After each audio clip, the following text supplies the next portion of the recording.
Hello, happy Friday. We are back with another episode of the Tech Behind FinTech.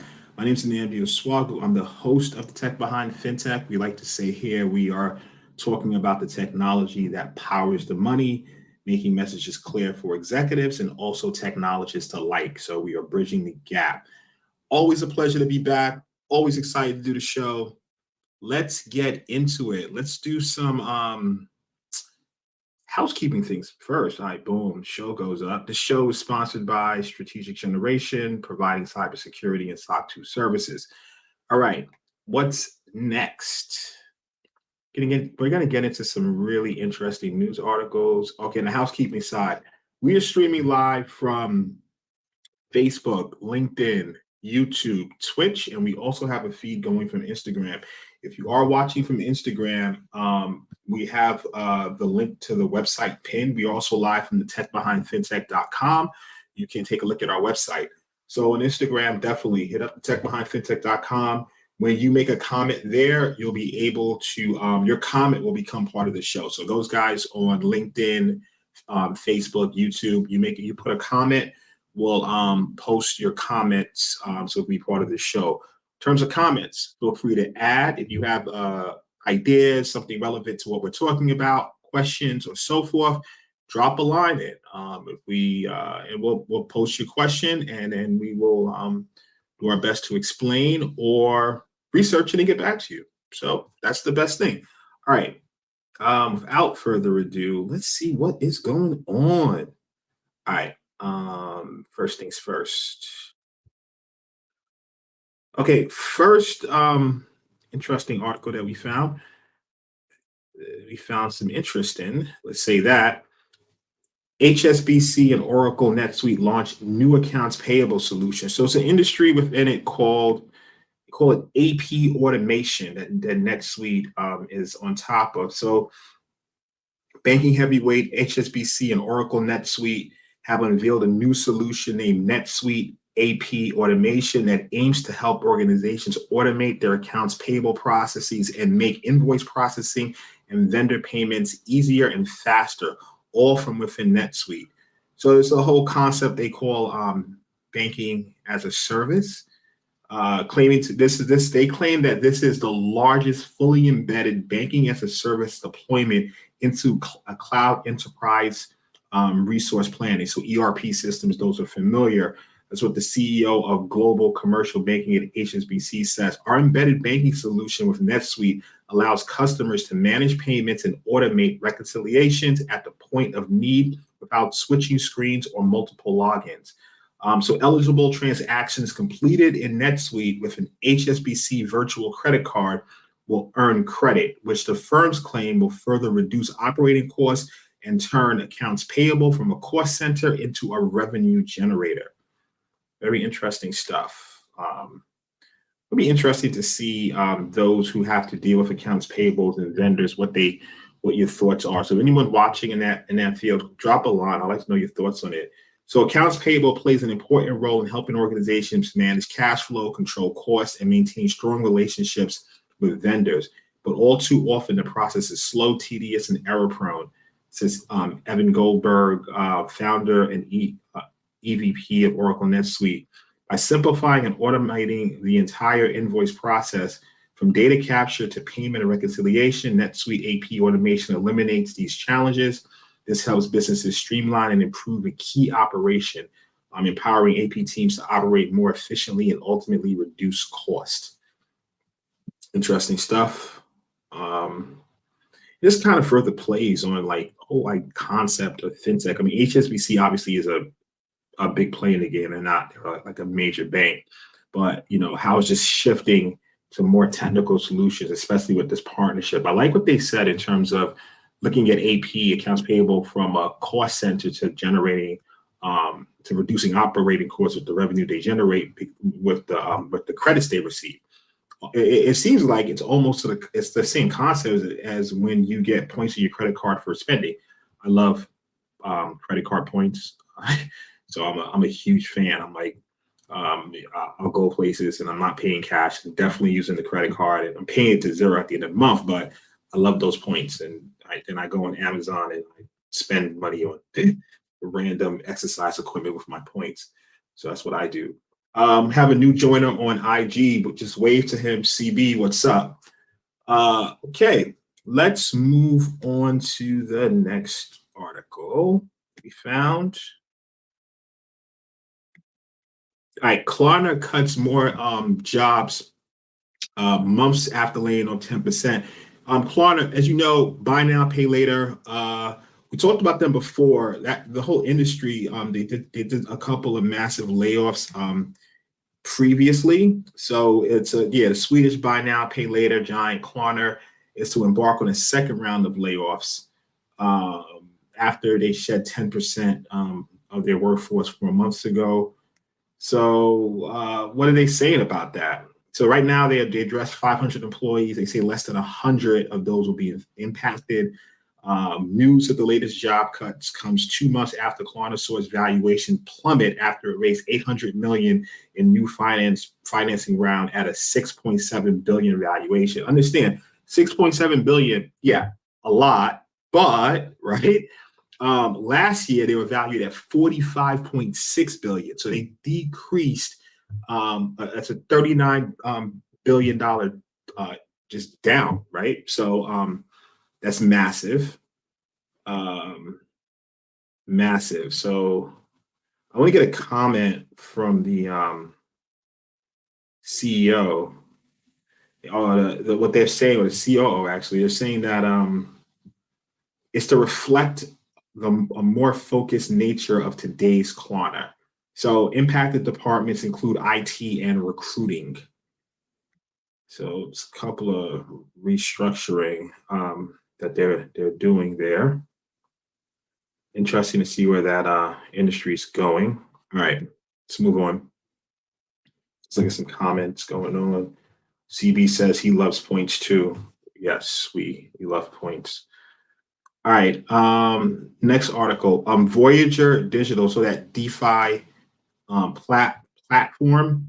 So previously, after 3 hours went down, 3AC, they basically 3AC owed a certain amount to they previously disclosed they basically Voyager took a loaned 3AC 15,250 bitcoins and 350 million worth of USD coins. So 350 million. After 3AC went down, it definitely impacted Voyager. Voyager cut off withdrawals and filed for bankruptcy. So now FTX US, they basically won a bid of the fair market value of all Voyager cryptocurrency at a to be determined date in the future, which at market prices is estimated to be 1.3 billion plus approximately 111 million in incremental value. So it looks like FTX will be buying the assets of Voyager. So they said Voyager received multiple bids contemplating sale and reorganization alternatives, held an auction, and based on the results of the auction has determined that the sell transaction with FTX is the best alternative for Voyager stakeholders. It adds that FTX US bid maximizes value and minimizes the remaining duration of the company's restructuring by providing a clear path forward for the debtors to consummate a Chapter 11 plan and return value to their customers and other creditors. So similar to Voyager and Celsius, the people who held their coins there have been severely impacted. So what they're also saying is Voyager Digital says that the FTX US trading platform will enable customers to trade and store cryptocurrency after the conclusion of the company's bankruptcy protection case. So more to come with that. How main concern is really with the customers, the people who had their coins stored and couldn't gain back access to it. Let's see how that turns out. Similar play with Celsius. Speaking of Celsius, we are now moving on to the latest news from Celsius. So Celsius appoints interim CEO as CEO and founder Alex Mashinsky resigns. So even more twist to it. As we know, we talked about it before, Celsius filed bankruptcy. Prior to bankruptcy, they stopped the withdrawals or cancel. Users couldn't withdraw their crypto. So a lot of people who had their life savings there, because of the amazing interest rates they were paying, can no longer access their funds. They didn't lose it yet technically, but they cannot withdraw it. So let's get some insight from what's happening in this article. Okay, one second. All right, so so the interim CEO is going to be, it's Ferrero. Let me get his name. His full name is Chris Ferrero. So Chris Ferrero, who was previously chief financial officer at the firm, will also become the chief restructuring officer. So he has different roles, it looks like, as the interim. But prior to Celsius, Ferrero spent nearly 18 years at JP Morgan Chase, serving in various roles, including global head of financial planning and analysis and treasurer of the retail bank. In his letter of resignation, Mashinsky says he remains willing and available to work with the company and its advisors to achieve a successful reorganization, but says his role as CEO has become an increasing distraction. As I mentioned before, Celsius suspended withdrawals in June to stabilize liquidity and protect and preserve its assets, citing extreme market conditions. Since the pause, he's saying he's worked tirelessly to help the company and its advisors put forward a viable plan for the company to return coins to creditors in the fairest and most efficient way. David Barris and Alan Carr, two new directors appointed to the Celsius board as special committee members at the time the company filed for bankruptcy protection, say that they hope to consummate a comprehensive and expeditious restructuring that maximizes value for all stakeholders under Ferrero's leadership. So we will see what happens with that. I know, let's go back, see if anybody else joined. I know in reading articles about it is like some really, really sad stories of some people who basically, went all in, not necessarily buying the sell coin, but stored their life savings there because, they were getting, what was the number at the time? Like 18%. So a lot of people moved their funds to Celsius to reap these rewards and lost tremendously, people from all over the world. So interesting, keeping an eye on that to see what happens and to see how, they were called, they got changed to creditors or not it's very interesting legalese, but essentially they're considered creditors, the people who stored their funds there. So let's see how it all plays out. All right. Moving forward, last article of the day, security stuff. Want to get into it. Definitely in the financial realm and what's in what we cover. But this is a very interesting one right here. So Morgan Stanley was fined about $35 million for selling off devices full of customer PII. Okay, what happened?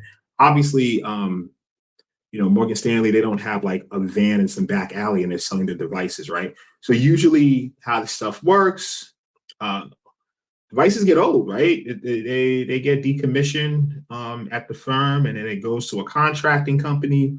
They usually, that contracting company is usually responsible for wiping the devices. Basically, when I say wiping, basically making sure that data does no longer exist, especially customer data or bank-related data. So someone dropped the ball, and essentially, the hard drives and some of the network devices that were given to this contractor or different contractors, because I think one was fired and then a new one, they didn't end up wiping the devices. So what does that mean? They put it on an auction site or whatever, it got resold. The person who, or the people that now have that device basically had access to customer PII.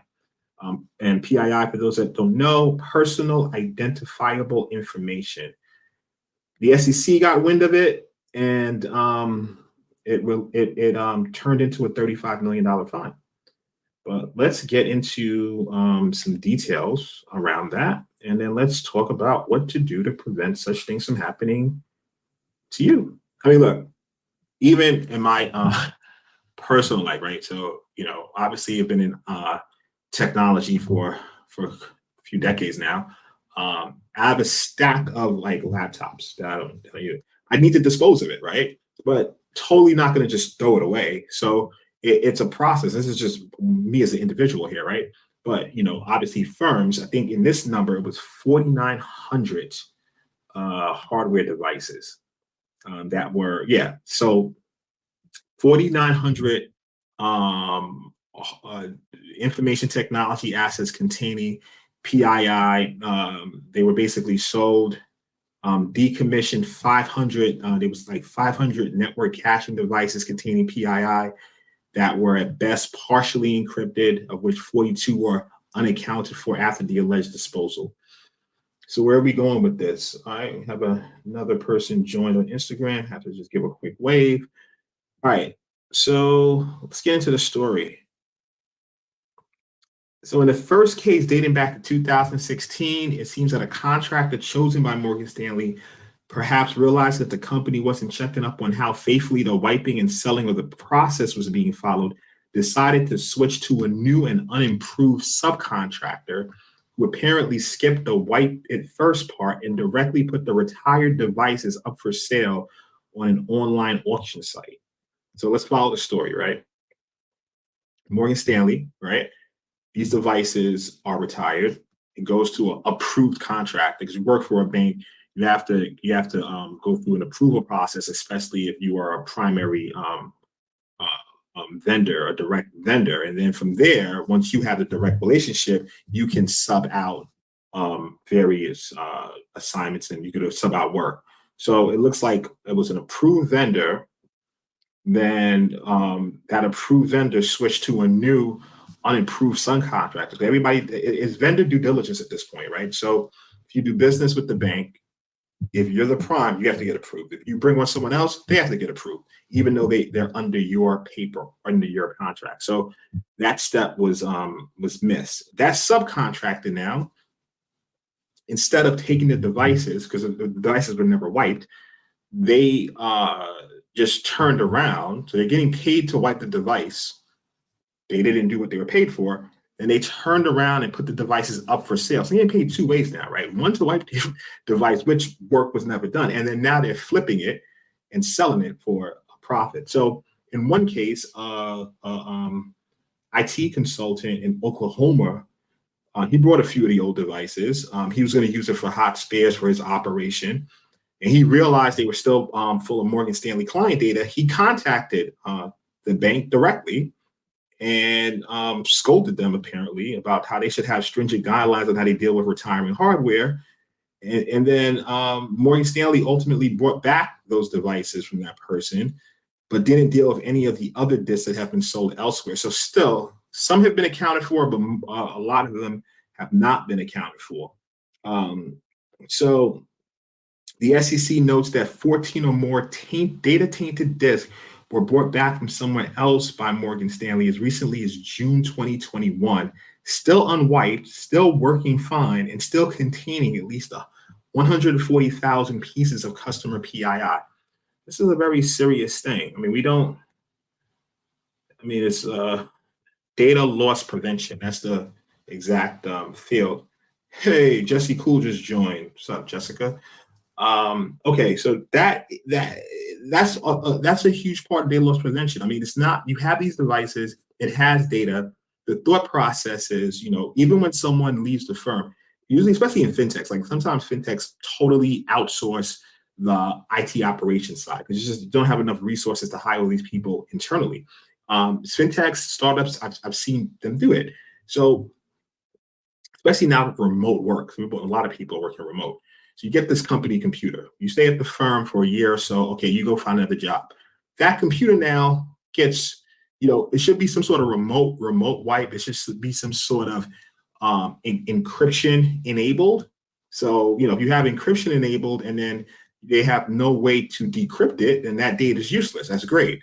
In one of the cases, it looks like encryption was not enabled for a few of these devices when they were in use, up until a year afterwards. So then, initially no encryption, a year later they enable it. But in that gap, you have unencrypted data, so that can still contains customer PII. There was a lot of like scenarios going on with this story in the subsequent fund, but the thing about it was interesting. We're now in 2022. This dates back to 2016, so that's 6 years ago. So look, data it has to be actually destroyed. It doesn't evaporate. It doesn't, it's still there unless you shred the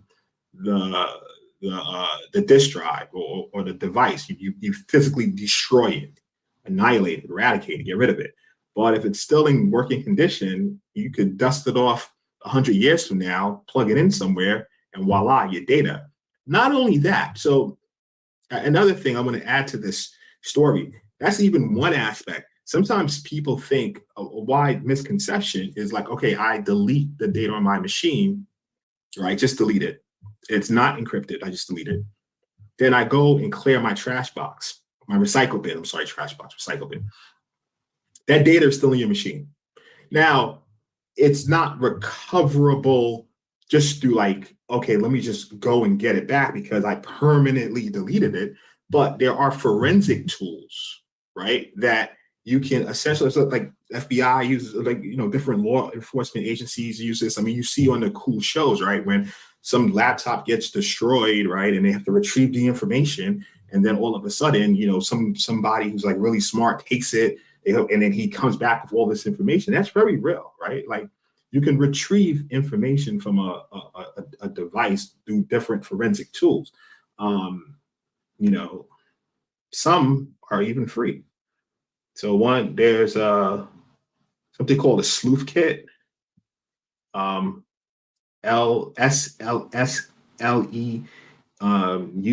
kit. There's a mobile forensic called Celebrite. A memory forensic. Some things are still in memory called volatility. There's a Windows registry analysis, registry recon. So it's various things. You can Google it and you'll find it. It's what like IT technology forensic tools. Hey Griffin, what's up, man? Mo.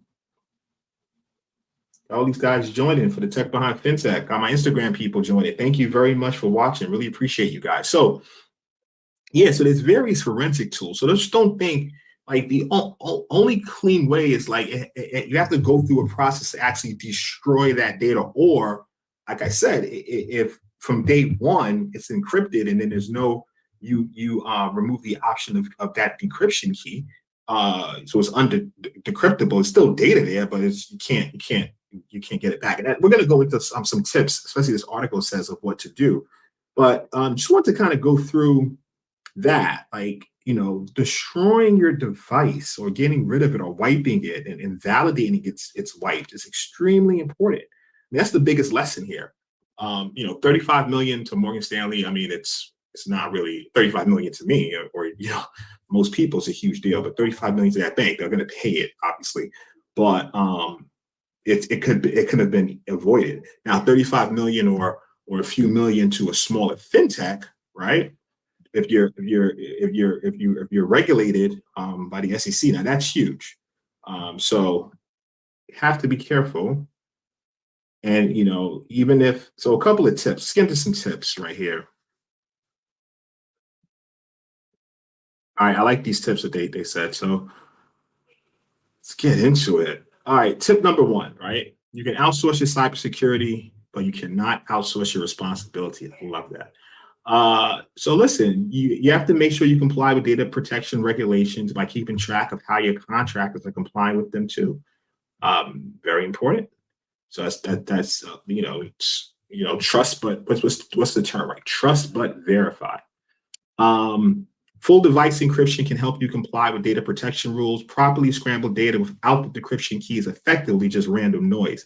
So many data protection regulators treat undecryptable disk as if they've been wiped or never contain any data at all.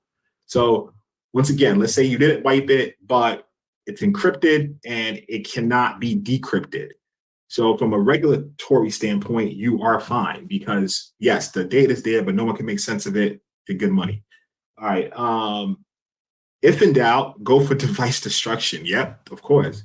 If in doubt, destroy it. I was watching a video, and it's like these huge shredding machines, like how you have shredding for a paper, but they're like hardware shredding machines. It's like magical. Well, I guess depending if you're into technology like that, I guess it's magical. If you're not, then it's just some machine being destroyed. But anyway, you put the hardware or the device in it, and you see sparks, and it's crazy. But it basically shreds it and destroys it. Another thing they say that we talked about during this discussion: mishandled PII can show up years after you lost it. If data is not encrypted and is there, it can last longer than just, as long as it's not destroyed, it doesn't expire, it doesn't evaporate, it doesn't go bad. It's still accessible with the right equipment to extract it. And like I said, even in the case of if you just hit the delete onto a file, or you do the permanent delete, it's still in your computer. You just need the proper forensic tools to extract it. So I had to do that actually. And I'm not a forensic guy, but I did it in grad school. We had one of the professors was an FBI agent, and that was the thing. They were showing us how to retrieve that type of information off a device. It was cool. It was a cool lab. I haven't done that actively since. I've experimented with one of those tools since then, but just some private time playing around, but not on a contractual or business related effort. But my whole point is they exist, and these tools are like actually free, so you can download it and go for it. Wow, that was our show today, man. Felt like we covered a few topics. I don't see any questions or comments, so I just assume everyone absorbed the information. Yeah, but it's really, really, really cool doing the show. Listen, we get a couple of housekeeping news items. November 4th is our 100th show. 100. It's crazy, right? Started this with $1 and a dream. I'm joking, but no, like it's the 100th show. We're really excited about it. So that's a little bit of a little more than a month away. We have to do something special. The show moving forward. After that, we're gonna have a new format. And just try to, up the game, man. It's been a real good run, and we look forward to continuing bringing you the news, bringing on exciting guests, talking about technology behind the fintech, some security stuff, and so forth. I get the messages, people are getting value from it, and that makes me happy. So yeah, and I love doing it. Obviously, you can tell I'm excited. So yeah, that's it. Once again, this episode was sponsored by Strategic Generation. They provide cybersecurity and SOC 2 services to fintechs. With all that said, I think that is it. You guys have a wonderful, wonderful, amazing weekend. I know. I'm competing this weekend. So outside of technology, as a hobby, I'm into Brazilian Jiu-Jitsu. So there's a comp tomorrow I'm pretty excited about. And I will be doing that. So, and then when I'm done with that, I'm back in front of a computer. See the duality? It's the way to keep the balance. So anyway, yeah, that's it. You guys have a great weekend. Thanks for watching. Thanks for tuning in. Definitely appreciate the viewership. Appreciate the comments. Appreciate the DMs behind the scenes. All of it. And on that note, I usually give it a second to see if any questions. I'm checking Instagram. Cool. Oh man, thank you very much, guys. I'm seeing the comments. I love it. I appreciate you guys watching it, man. That's awesome. All right. I'm out. Take care. Cheers.